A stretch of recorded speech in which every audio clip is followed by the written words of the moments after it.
dhaqanka iyo caadadeenna diinteenna ninkaan cisaynin ninkii nacab ciidda hooyo awaala ninkaan ilaalin waxaan marinay agteenna wuxuu la kulmaa ciqaab xun halkaan casarkii istaagno waleeciyowgaa ka fiiga curyaa nacabkaa boqoola cawaaqib xumaanta gaadha cidluu ku jabaa gumayste dagaalku hadduu cuslaado hadday talaacayn wareegto amay cakirnaato xaajo cadowga naga soo hor jeeda waxaan saarnay cadaadis hatawga ka bixiya taaha walee caalamkaa la yaaba ciddida inta lagu qiyaaso amaba irbad caanadeeda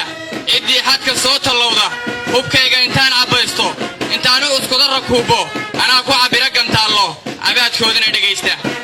dadkaygana kii canaanta isdhahamaatada cabiidso xumee shicibkuu cadaadi colaad baa naga dhaxaysa midkii cadow wee shisheeye iseeyee daba rucleeya midkuu caqligiisu liito sidii cayayaan daciifa anaa cidhib tiranin liidka ciiddiisa ninkii jeclaada rabbaa ceesh uga sameeya ninkii caasiya dadkiisa ninkaan carrigiisa dhowran wallee nabad kuma caweeyo hashiisa cuddoon ma maalo hurdana caafimaad ma seexdo wallee cimrigii ma raago dhalintii safkaygee dalka laga sugaayow calankeenni suubane sumaddiyo astaantii simcaddeenna guud iyo sawraceenna gaarkaa sinjigaan wadaagniyo soomaalinimadii salka adoo u dhigi kara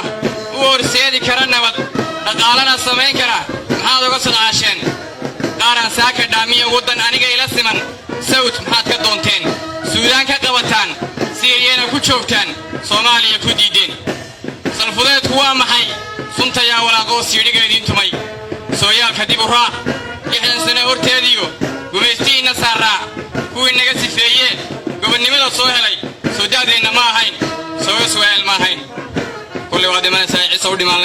askarta Soomaalida waxa astaan u ah dhawaaqooda iyo waliba guuxooda waxayna niyad jab ay ku ridaan cadowga iyo waliba kuwa aan rabin in Soomaaliya ay hagaagto isla markaana 24 saac ayagoo Soomaaliya propaganda been iyo been abuur shacabka Soomaaliyeed u gudbinaya